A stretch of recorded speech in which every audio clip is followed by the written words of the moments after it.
You're listening to True Crime Feed.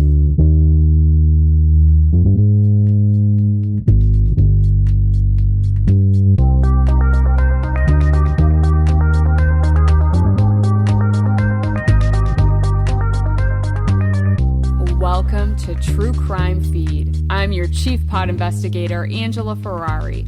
I've done the dirty work for you by sampling the true crime shows currently trending on the charts to give you my favorite recommendations. I've also dug deep into the archives from the past decade to curate a feed of the best true crime podcasts for your listening fulfillment. On today's show, I will give you a rundown of my top 3 favorite true crime podcasts currently trending on the charts. But first on the docket, let's do a deep dive dish on a show from the archives I think you will really enjoy. Let's discuss the case for Bitter Blood, Kasem vs. Kasem from AYR Media.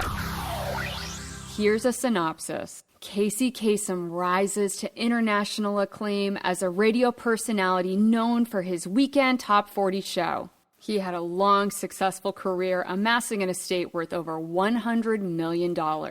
His Bel Air mansion is so fancy, it even has a heart-shaped pool. But in 2014, Kasem was dying, and an epic battle rages between his second wife, Jean Kasem, and his oldest children from his first marriage, Kerry, Julie, and Mike. This ain't your ordinary family feud. When I say battle, I mean hot mess express of epic proportions battle, including a showdown where raw meat is thrown. Have you ever been meat slapped? Actually, don't answer that. Before you listen to the series, go to truecrimefeed.com and sign up for my newsletter where I curate visual aids to accompany the show. Be sure to get a glimpse of this week's key players. We have Casey and his dazzling smile, Jean Kasem, his second wife, Kerry Kasem, his oldest daughter, and for extra credit, you'll see Martin Kove, the narrator of the story, who you may recognize from the Karate Kid movies. I think it really enhances your experience to have a visual in your mind before you go on this wild ride. Bitter Blood, Kasem vs. Kasem sets the stage in 2014. With an extremely sick Casey Kasem being taken away from his hospital bed in the middle of the night against doctor's orders by his second wife, Jean. They vanish. Kasem's disappearance makes international headlines. His 3 oldest children from his first marriage try desperately to find him. It's the point where a long, simmering feud between Jean and her stepchildren turns into a very public crusade. It's a very intriguing setup, but before we go any further, let's learn a little about Casey Kasem's early years. He is born in Detroit in the 1930s to the parents of Lebanese immigrants, and he has a very difficult childhood. I'm talking Harry Potter difficult. First, his baby brother Munir dies, and then his parents have another son, and they name him Munir also. Then his mother contracts tuberculosis and is unable to care for her children. So little Casey is reluctantly taken in by a neighbor and forced to sleep under the stairs. I know, right? But instead of getting his acceptance letter to Hogwarts, his first big break comes when he lands a job as a radio broadcaster for high school sports. Shortly after, Casey is drafted to the Korean War, where he was a DJ for the U.S. Army. Good morning, Sangnam!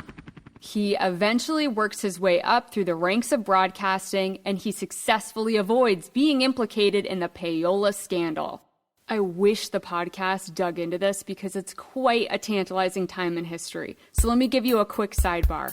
Payola was a scandal in the late 50s where popular stations and DJs were accused of illegally taking money from the music industry in exchange for radio play.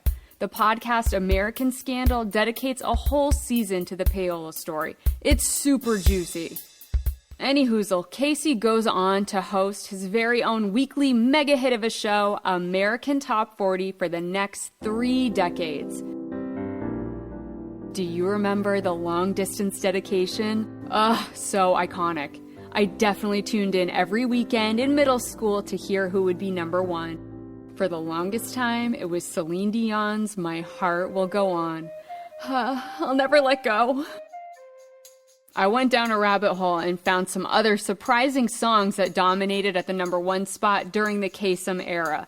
My favorites included Whitney Houston, I Will Always Love You from the Bodyguard soundtrack with Kevin Costner. It spent 11 weeks at the number one spot. There was also Queen's Bohemian Rhapsody at number one for 14 weeks. Mariah Carey and Boyz II Men spent 16 weeks at number one. And Bryan Adams' Everything I Do It For You from the Robin Hood soundtrack, getting that Kevin Costner bump again, spent 16 weeks at number one. These songs were the soundtrack of my childhood, and I remember the sound of Casey's iconic voice in between. My very first visual memories of Casey Kasem were those legendary cameos he made on Saved by the Bell wearing those zazzy sweaters. And did you know he was also the voice of Shaggy from the Scooby-Doo cartoon? Here's another wild tidbit. Kasem was a longtime vegan and refused to do a Burger King commercial as the voice of Shaggy. He turned down a huge sum of money just for his beliefs. And to their credit, instead of firing Kasem, Hanna-Barbera Productions made Shaggy's character a vegetarian on the show. I'm really glad the podcast dedicated time to telling the early years of Casey's story before all of the drama at the end of his life goes down. Speaking of drama, next we learn about Jean. If you haven't already, do yourself a favor and check out the visuals of Jean Kasem. I'll wait. Yeah, first thing you notice, she's a very tall, Nordic-looking gal who loves to rock a high pony. Jean meets Kasem when she's working in an office, and they have a whirlwind romance. They get married after about a year after Kasem's divorce from his first wife, and his 3 oldest children, who are around ages 6, 7, and 8 at the time, are not invited to the wedding. But don't worry, they got to watch it on TV, with the Reverend Jesse Jackson officiating. Jean lands a few television roles, including portraying a ditzy second wife on the show Cheers, but she never really gets much further in her acting career. Jean and Casey have a daughter named Liberty. Then Jean starts a company called Little Miss Liberty, which specialized in making round cribs.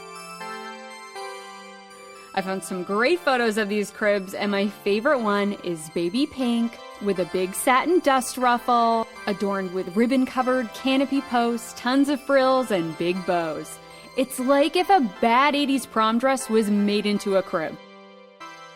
And for some reason, Little Miss Liberty was not a smash hit. According to Casey Kasem's longtime personal assistant, Gons, Casey transferred nearly $10 million of his own money in hopes to keep the company afloat. But eventually, Little Miss Liberty Cribs Company dissolves, and soon after, Casey, who's been living with a terrible disease called Lewy body dementia, falls into rapid decline. And that's when the games begin of hide and seek, sick elderly famous DJ edition.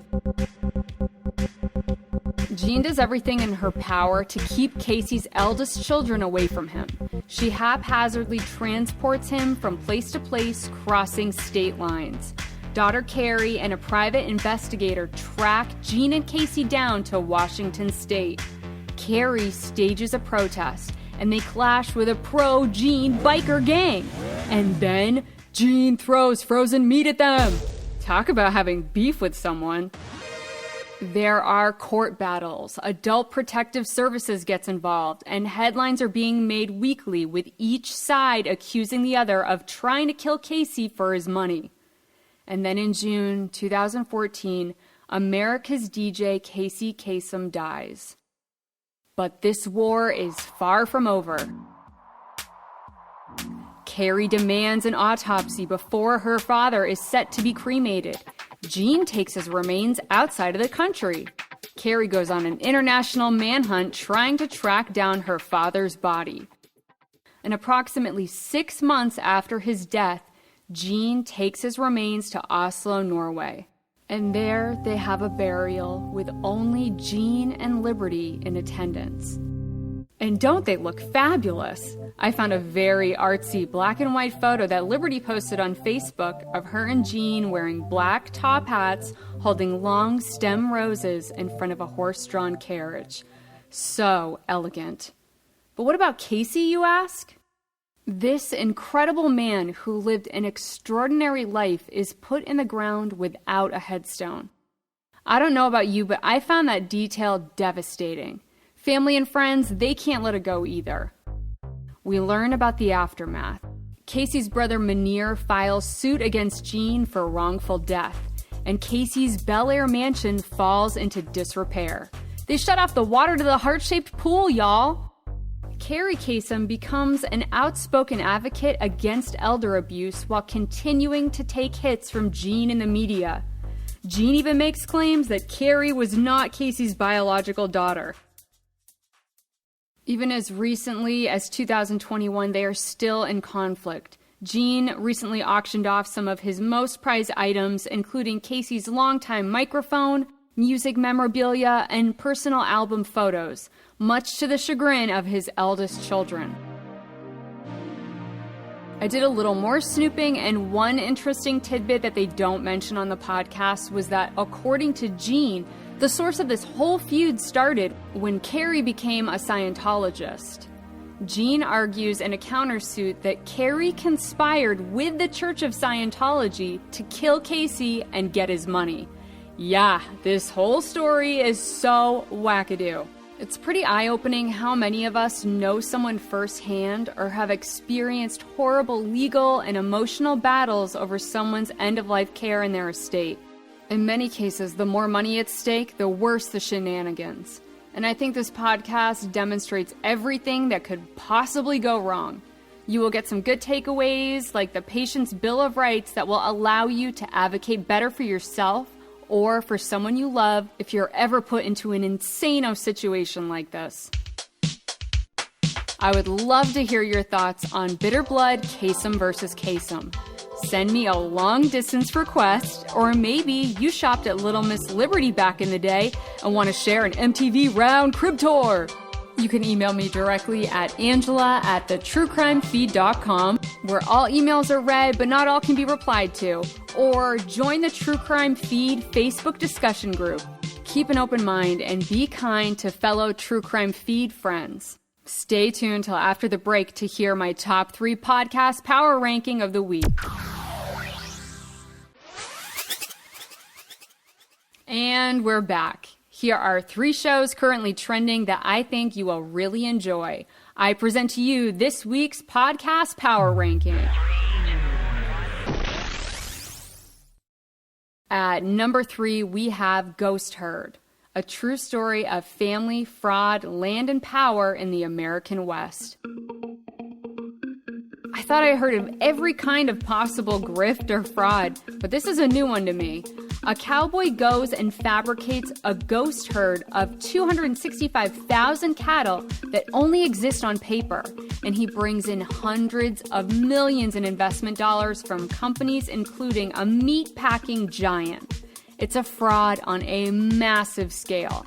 I'm on episode 2, and this meat story is pretty sizzling. At the number 2 spot, we have The Opportunist. It's true stories of regular people who turn sinister by embracing opportunity. How does an everyday person turn into a thief, a scammer, or a cult leader?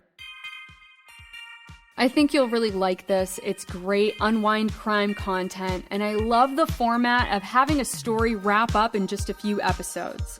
Some are 4-part series, and some are over in just 1 episode. A standout episode for me was the one about dentist Dr. Scott Charmoli. He was accused of major healthcare fraud, doing things like unnecessary crown procedures. Ugh. So definitely add The Opportunist to your podcast queue. And at the number 1 spot, my favorite true crime podcast currently trending, we have Bear Brook Season 2. It's the story of Jason Carroll, a New Hampshire man serving life in prison for a murder he says he didn't commit. The only evidence against him? His own taped confession. I don't know about you, but wrongful conviction cases will never not be shocking to me. And we're in good hands with reporter Jason Moon. Dude, Jason Moon hit it out of the park on Bear Brook Season 1. I have been impatiently waiting for another show from him, and it felt like Christmas morning to see this show back for a new season. And now for my miss of the week. It's the show Frozen Head. I love the premise of learning about cryogenics and the quest for immortality, and I have a lot of goodwill and respect for the hosts Ash and Elena, known for their hit show Morbid. But I had a really hard time following the story. Their usual fun, free-flowing banter felt a little scripted in this podcast, and it really took away from the show. I might tune back in if I hear it picks up, but for now, I'm hitting the trapdoor button on my podcast queue. Find out next week if Bear Brook Season 2 will continue to claim the #1 spot or if another show will take its place. Let me know what trending shows are in your top 3 and what show fell through your podcast queue trapdoor. I'll also be back dusting off another spectacular true crime show from the archive for your next feeding fix.